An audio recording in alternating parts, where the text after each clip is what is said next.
Tá bom? Tá bom? Tá. Muito boa tarde a todos. Muito boa tarde a todos. Quero começar, permitam por agradecer naturalmente a existência deste congresso sobre uma tão importante congregação religiosa na história contemporânea de Portugal. E agradeço no geral as pessoas da Superiora Geral da Congregação de Maria e do Presidente da Comissão Científica do Congresso, Eduardo Franco, já há muitos anos vem insistindo comigo e estendendo convites para participar nesta questão das congregações religiosas no período da Primeira República. Permitam-me que faça um breve contexto por que motivo é que estou aqui. Realmente nos anos 90, quando entendi na altura, nos anos 90, passado mestrado e doutoramento, vinha-me à cabeça a ideia de estudar a religiosa na Primeira República. Era uma frase geral, era uma ideia que havia e que eu no ensino, não é? Quando chegava ali à parte do nono ano, normalmente, onde aparecia a história contemporânea, a Primeira República, havia assim uma informação vaga de que a Primeira República, ou na Primeira República Portuguesa, 10 a 26, tinha havido ali uma questão religiosa. E realmente era uma ideia vaga e era a questão religiosa, a separação da Igreja do Estado. No entanto, nos anos 90, até por influência, inspiração, orientação, na altura do que viria a ser o orientador, quer depois do doutoramento, entre 95 e 2000, o professor Fernando Sousa, da Universidade do Porto, sugeriu estudar algo que estava por estudar. Não havia de facto nos anos 90, por mais que se lesse os grandes historiadores as grandes histórias de Portugal que havia nos anos 90, não havia informação clara sobre a outra parte, digamos assim, da questão religiosa. O que havia era informação só sobre a separação do Estado da Igreja, que era uma lei de 1911, mas não havia nada aprofundado, aliás, era contraditório. Era contraditória a informação sobre quantos religiosos havia em 1910 em Portugal, quantas congregações e depois a informação que havia era que foram expulsas em 1910 e regressaram numa data que se revelou completamente imaginária, mas que estava produzida então em vários livros, teriam regressado a Portugal em 1929.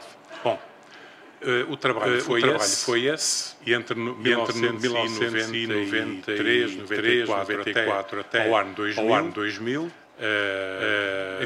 enfim, dediquei-me à exploração das 200 e tal caixas do arquivo das congregações na Torre do Tombo, em Lisboa, para descobrir, desenterrar literalmente documentos originais, coisas inéditas e para tentar responder um conjunto de questões. E, portanto, fiz várias coisas, não só o arquivo das congregações, como entretanto obter bibliografia sobre algo que realmente não existia estudos. E que bibliografia, em parte, bibliografia das próprias congregações, que normalmente não se encontra à venda em lado nenhum, em nenhuma livraria pública, tem que ser pedido diretamente. Foi o que fiz, telefonicamente, por carta. A irmã Maria enviou nos anos 90 a biografia da fundadora da congregação, e há bocado confirmei quem era a irmã Maria dos Anjos, e portanto quero agradecer imenso, fez parte de imenso pacote de ofertas de bibliografia, e juntando todas essas peças tentei obter também junto de alguns sacerdotes historiadores, nomeadamente na altura ainda na cidade do Porto, nos anos 90, Dom Carlos Azevedo, que enfim, numa conversa com ele, bibliografia sobre essa questão. Ele, a primeira questão que me colocou, enfim, à conferência foi o que é que se foi meter nesse tema. Estudar as congregações religiosas. De facto, era uma coisa que não havia estudos, havia opiniões de historiadores respeitáveis, mas eram meras opiniões. Não havia o arquivo das congregações estava em 99% inédito, não é? O tal que estava na torre do tombo. E a verdade é que sugeriu até um livro muito interessante, que o próprio Arguente, já no ano 2000, perguntou: o senhor leu isso? Que era uma obra fundamental da informação para toda a gente, que devem conhecer eventualmente, que é o Dicionário dos Institutos da Perfeição. 8 volumes, edição do Vaticano, e portanto onde tem o Dom Carlos dizia, nem o Espírito Santo sabe tanta informação como aquela que está no Dicionário dos Institutos da Perfeição.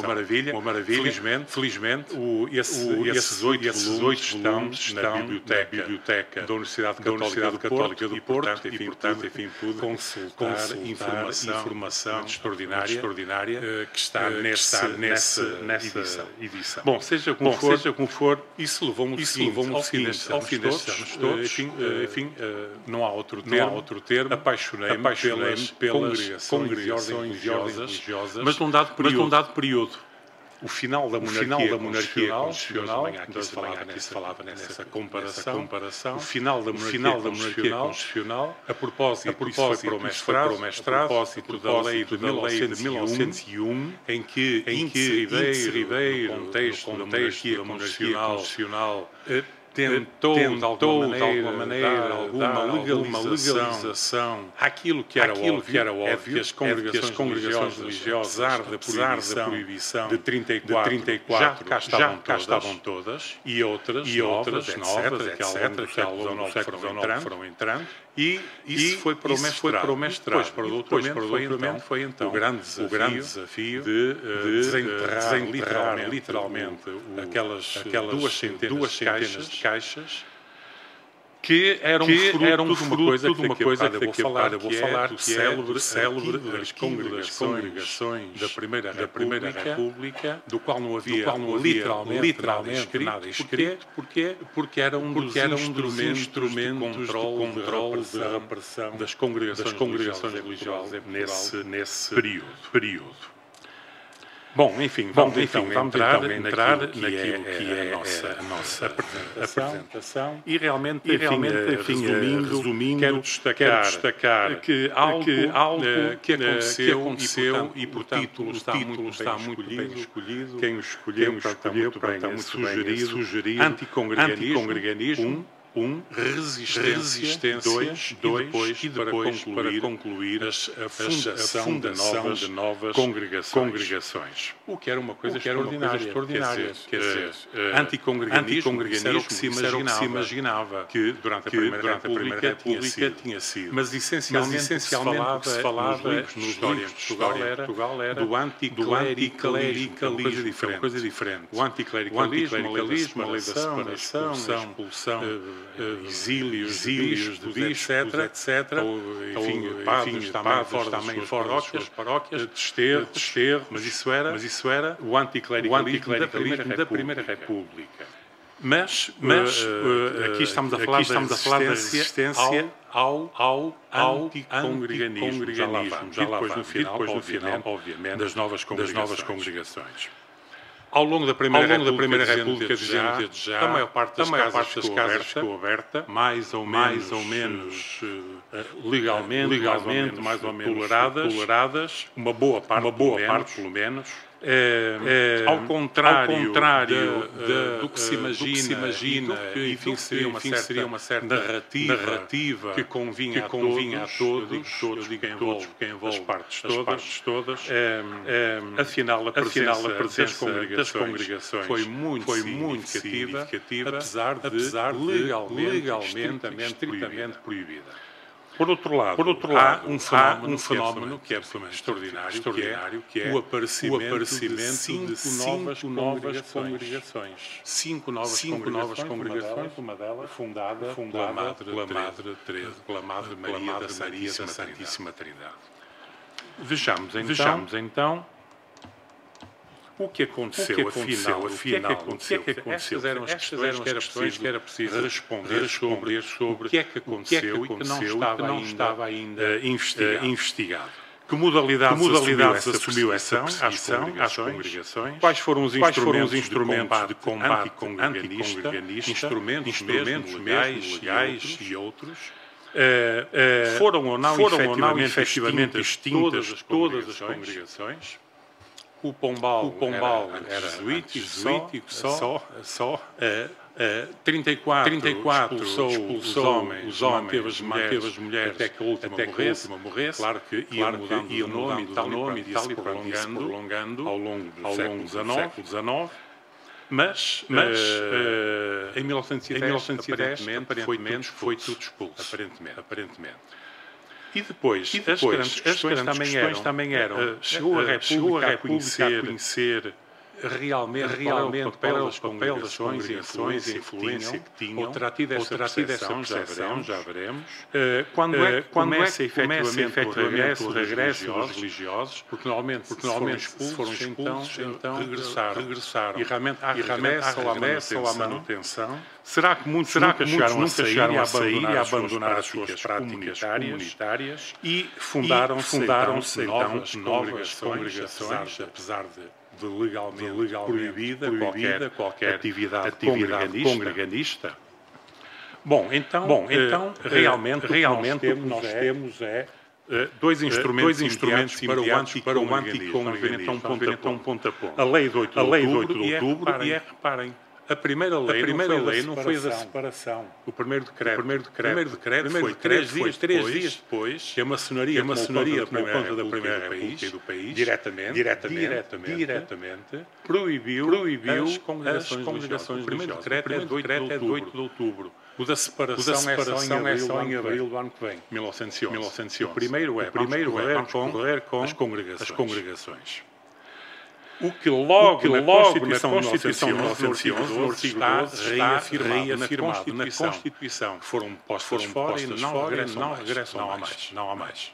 Isto vai-nos ajudar a perceber o restante então, o que é que este suporte jurídico dá para sustentar os tais instrumentos de repressão anticongreganista. Comecemos. Comissão Jurisdicional das distintas congregações religiosas. É pena que este nome não dá uma sigla e, portanto, vamos falar só da Jurisdicional, já sabemos o que é.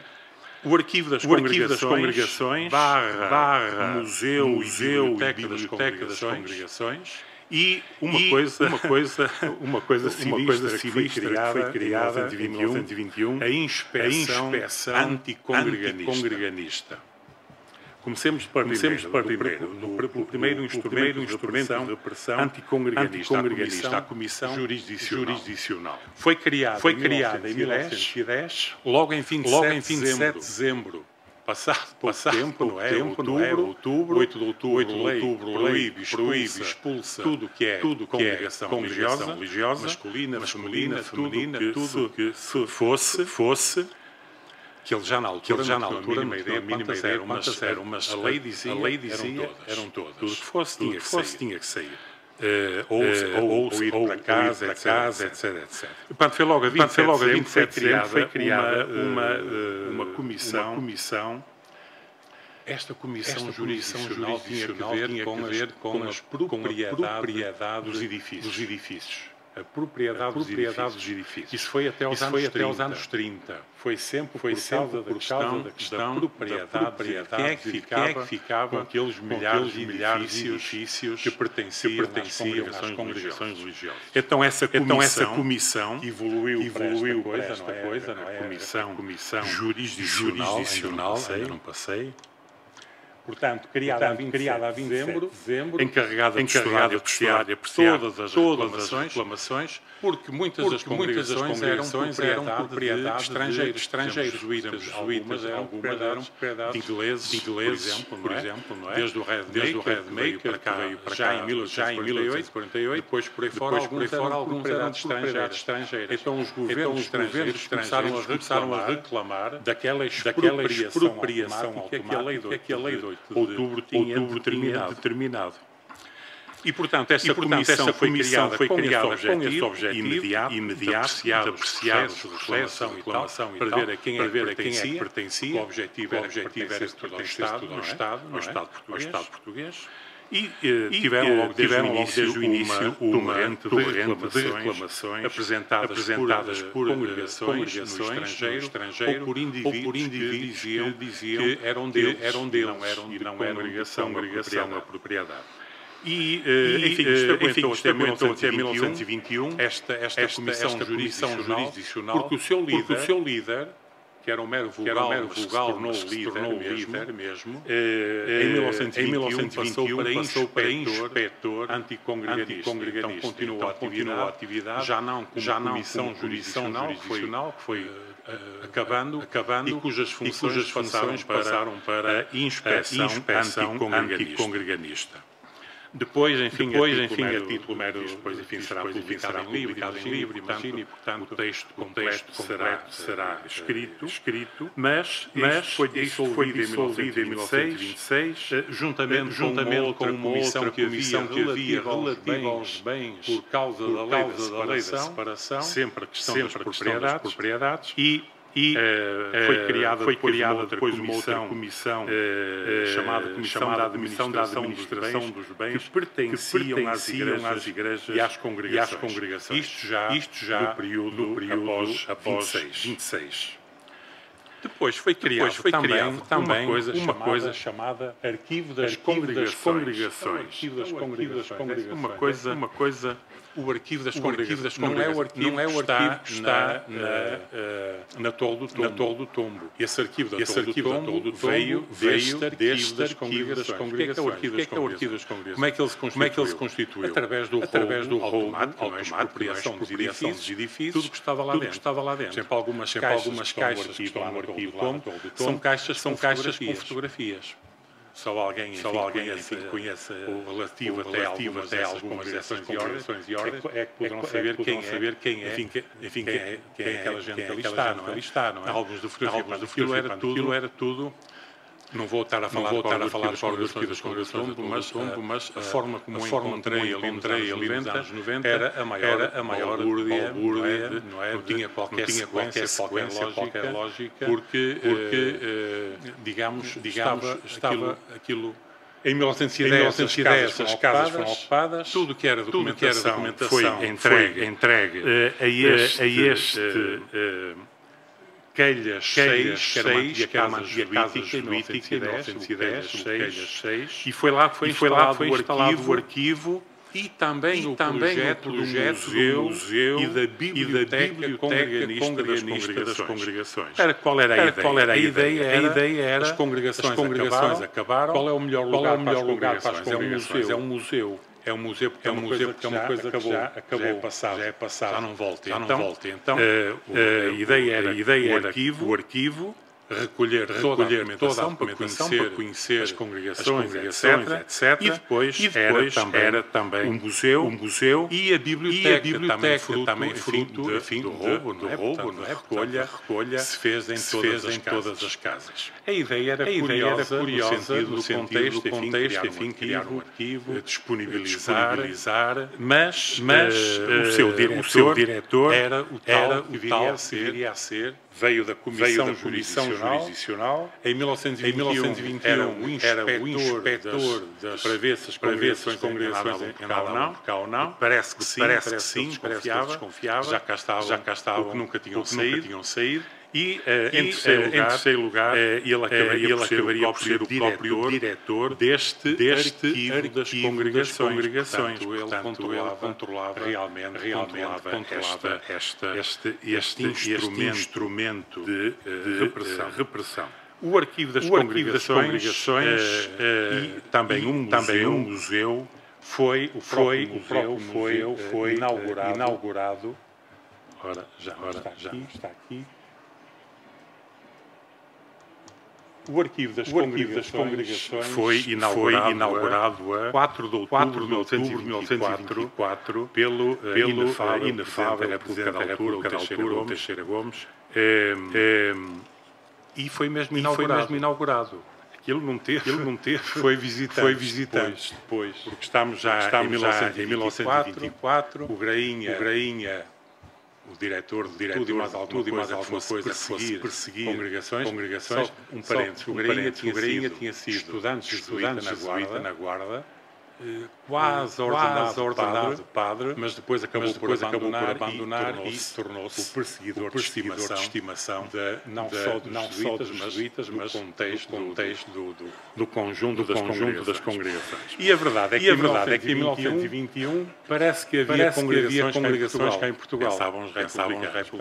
Parece que havia. Claro que a maior parte nunca tinha saído, insisto, a maior parte nunca tinha saído. Uma boa parte foram criadas uma quantidade absolutamente extraordinária de novas casas, já veremos os quadros, e por outro lado, ainda o Grainha nem passou pela cabeça, ele morreu em 25, exatamente no ano em que foi fundada a congregação aqui, e portanto, a partir daí esta inspeção que produziu um relatório muito interessante.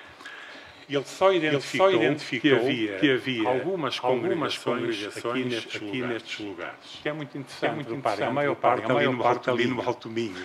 E é muito interessante porque é que foi criada a congregação esta inspeção. Porque em 1921, na nova República Velha, em 1921, o que é que se passa? Ele lá na Comissão Jurisdicional e nas congregações, que era uma espécie de polícia política, controle anticongreganista, ele estava a receber cartas, recebeu uma carta muito engraçada, de Castelo Branco, do indivíduo, eu sou um republicano e então eu sei que há três hospitaleiras que estão ali no hospital de Castelo Branco, portanto, se precisar pôr alguma ordem nisto, eu estou cá. Uma carta deste género, uma delícia para ver o zelo deste anticlerical de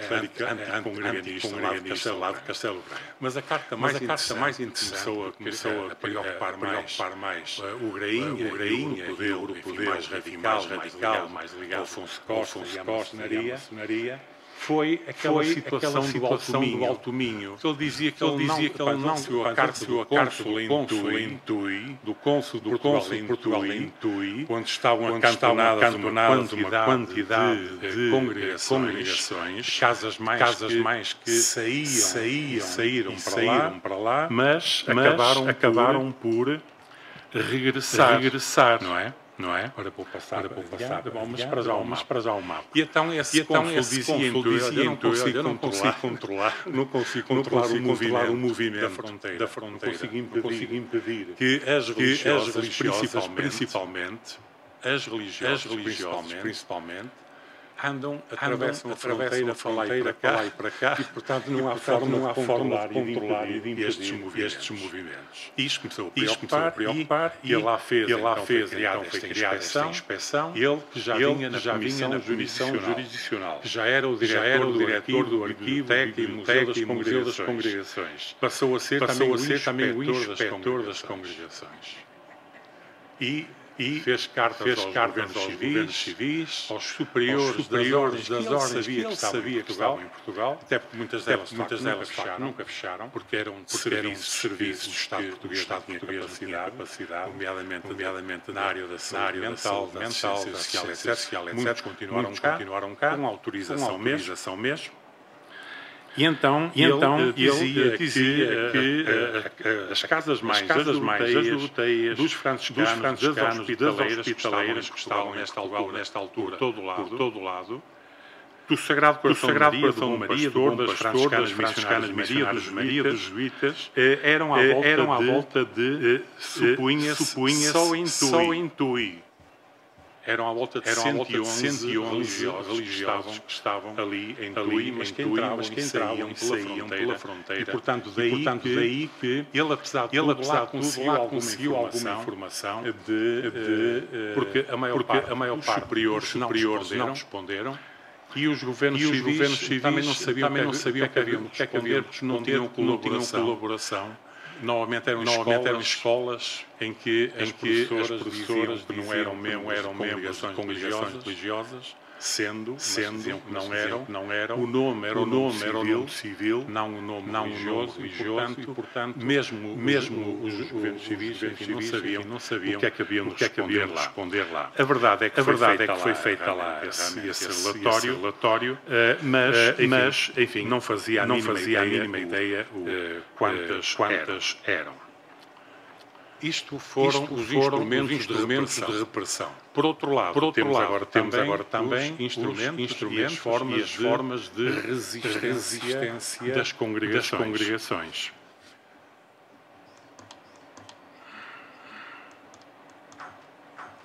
De que forma houve resistência por parte das congregações face à lei da expulsão de 8 de outubro de 1910? Começaram pela reclamação dos bens. Portanto, essa foi uma forma. Não teve resultado nenhum. De todas as reclamações do Tribunal de Haia, já em 1920, apenas deu razão a uma casa no Porto que se manteve então na sua proprietária, na congregação proprietária, que nunca chegou a fechar, mas a maior parte não. O Estado português, a partir da informação da Comissão Jurisdicional e do Arquivo das Congregações, por isso recolheram tudo que era documentação para provar que as casas não eram de particular, mas eram propriedade das congregações. Então esta foi uma forma de resistência congreganista, quer cá em Portugal, quer a nível estrangeiro, das casas-mães, algumas reagiram. Mas, como eu disse, teve grande resultado, porque através do Tribunal de Haia, das reclamações, o julgamento de uma década, e na maior parte dos casos, o Estado português ficou com as propriedades. Outra forma de resistência foi manterem-se abertas, pura e simplesmente.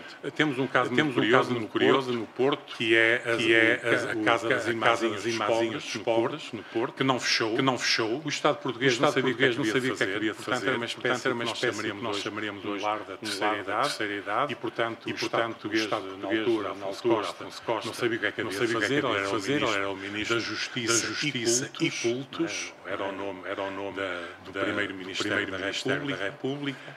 E ele chegou mesmo a vir ao Porto, porque as senhoras andavam vestidas na mesma, com roupa clerical, roupa da sua própria congregação, e vinham à rua. Ora, a lei também tinha proibido isso, não podiam andar identificadas com roupa da congregação, e elas vinham na mesma. As irmãzinhas então, Afonso Costa pessoalmente veio ao Porto, falou lá, e eles disseram, nós não mudamos de roupa. Nós a roupa não tiramos. E o Afonso Costa lá tolerou, não podem sair. E não saíram, isso durou um ano ou dois, não saíram, e a população ali da zona de Pinheiro Manso, no Porto, abasteceu a congregação durante meses, porque elas não saíram, o Afonso Costa não permitia também, mas elas também não saíram porque continuaram a vestir. Quer dizer, entramos no ridículo, Afonso Costa e toda a sua seita, não é da época, realmente este setor do Partido Republicano, o democrático, chegaram, digamos, a estes detalhes. Aliás, uma carta muito curiosa, não tem agora os detalhes, mas depois identificarei, que é do pai de quatro religiosos, Sagrado Coração de Maria do Porto, que escreveu ao Afonso Costa. Claro que ele não estava à espera de resposta nenhuma, dizendo, seu doutor, não é seu ministro e tal. Eu tenho quatro filhas, elas não podem, elas regressaram, não é? Com a lei de 8 de outubro, e tenho as quatro em casa. Como é que eu faço? Uma delas tem que sair, portanto só podem estar três, não é? Portanto, não podem estar mais três, mas elas são quatro. Como é que eu faço? Claro que o Afonso Costa não respondeu, por contrário, nem se deve ter sentido muito bem, porque obviamente o pai não estava à espera. Mas eram formas subtis, com ironia até, que é um bom instrumento de resistência muitas vezes. Portanto, muitas mantiveram-se abertas, reclamaram bens, umas delas. Outras mantiveram-se abertas, com tolerância do Estado. Porque realmente eram setores que o Estado não tinha capacidade. Continuar a atividade mais ou menos de forma ou dissimulada, sem usar vestes identitárias, com nomes diferenciados, muitas delas novas casas abertas durante a proibição. A quantidade de casas foi muito grande. E depois, naturalmente, foram fundadas novas congregações. As reclamações já falamos, na maior parte não foram atendidas. Das 37 reclamações sobre bens imóveis, apenas uma foi aceita. Temos aqui o caso, foi das franciscanas de Calais, no Porto, que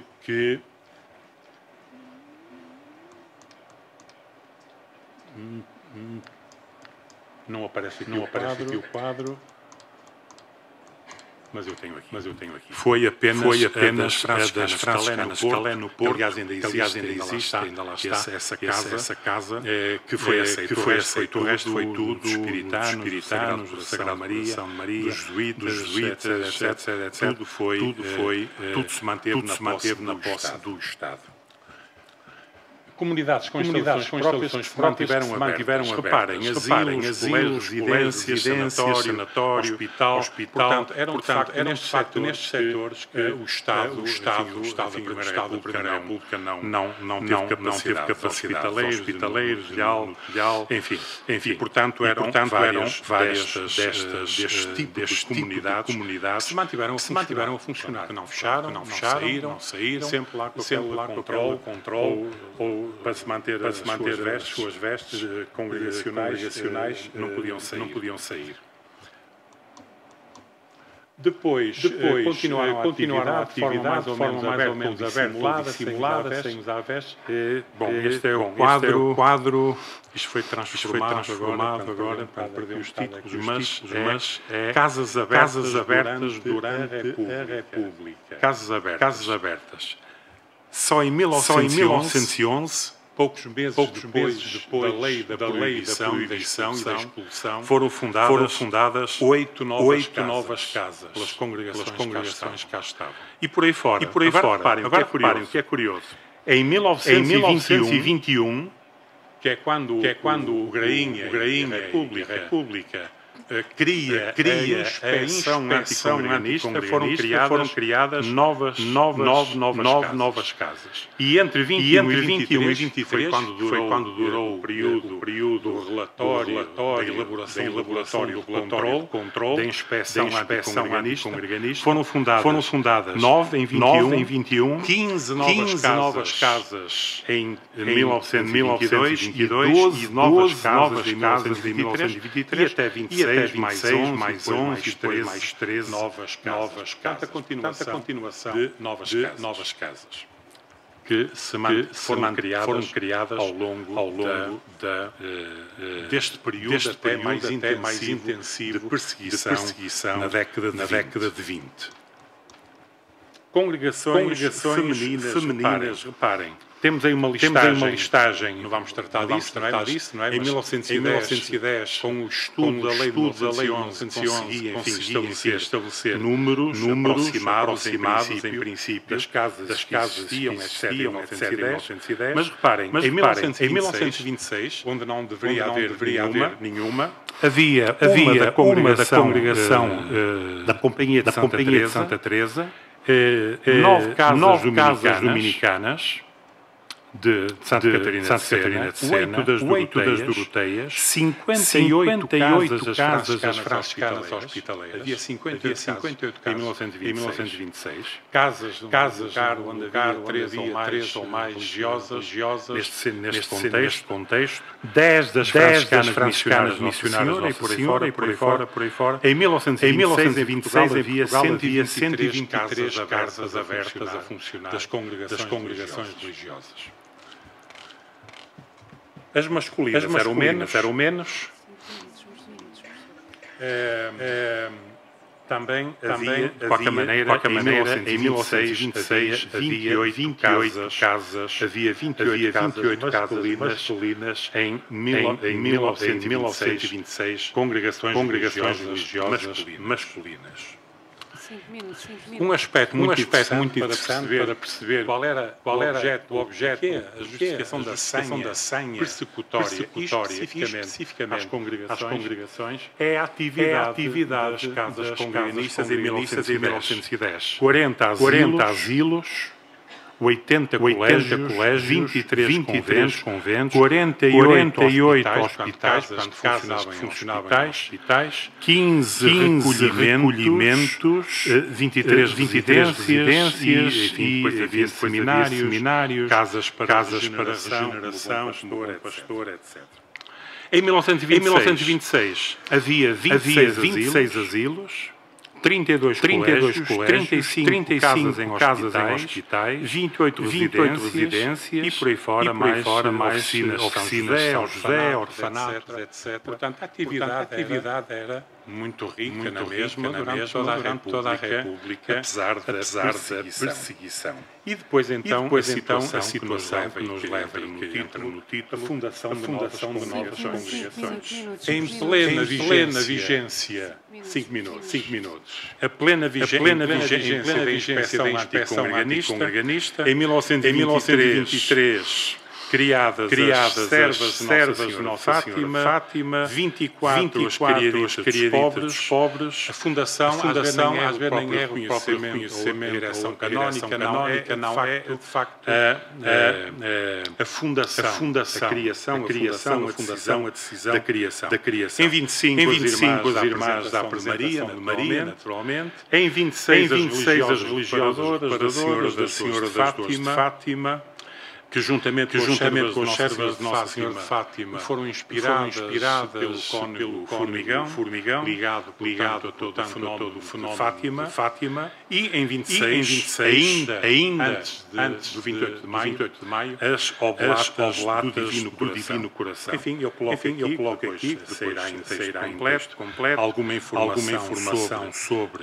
as servas de Nossa Fátima, Luís Andaluz, que tinha dado um nó na cabeça de Borges Grainha, que ele não percebia se realmente essa senhora, quem era, escolas é que ela dirigia, o que é que era aquilo, não é? Aquilo apareceu-lhe em Santarém, em Lisboa, e afinal era justamente o que ele não imaginava, que era uma nova congregação religiosa e a sua líder, Luísa Andaluz, essencialmente em Santarém. Depois as criaditas pobres, temos aí os nomes das fundadoras. Naturalmente a congregação das Irmãs da Apresentação de Maria, que eu não vou tratar da história, outros farão. A história naturalmente privilegiada, extraordinária, da fundação em 1925 da Congregação das Irmãs da Apresentação de Maria. Depois as religiosas paradoras da Nossa Senhora de Fátima e a Congregação das Oblatas do Divino Coração, esta fundação de decisão do Bispo de Beja. Curiosamente, em 1910 não havia congregações em Beja. Em 1910. E em 1926, o próprio Bispo de Beja pensou criar aqui algum apoio aos párocos de Beja, às próprias instituições em Beja, e decidiu então criar as oblatas. Em jeito de conclusão, semiclandestinas até 1910, eram semiclandestinas, a lei de 1901 tentou legalizá-las de alguma maneira, dar-lhes pelo menos um enquadramento. Desde que não fossem religiosas, podiam ser mesmo na área da educação, não é? Portanto, da assistência. Portanto, semiclandestinas até 1910, perseguidas e resistentes até 1926, era o que não estava estudado. Toleradas durante os primeiros anos do Estado Novo, só em 1940, com a concordata, é que finalmente aparece lá um artigo a dizer que é reconhecido a Igreja Católica, não é? Portanto, a criação de dos institutos religiosos, só em 1940. A década de 30 não tem qualquer reconhecimento, não há nenhuma legislação. Só em 1940, finalmente, há esse reconhecimento. E a lei, atenção, aqui entre nós, às vezes houver um advogado mais esperto, de repente ainda pode recuperar a lei de 1908, que nunca foi revogada, não é? De repente ainda é possível criar aqui estas manobras jurídicas. A verdade é que só em 1940, finalmente, o acordo entre o Vaticano e o Estado português é que o Estado da Santa Sé reconheceu a existência legal em território português das ordens e congregações. É aquilo que eu chamo aqui a sua redenção. E depois algo que já nos congressos religiosas, feito na Gulbenkian, na década e meia, concluí com um in memoriam, lembrando de quem resistiu à perseguição na monarquia constitucional. Vamos chamar-lhe uma perseguição soft, não é? Dura no princípio do liberalismo, mas na última década da monarquia constitucional, enfim, Índice Ribeiro a tentar legalizar, lembrando aqui alguns dos nomes in memoriam de quem resistiu de facto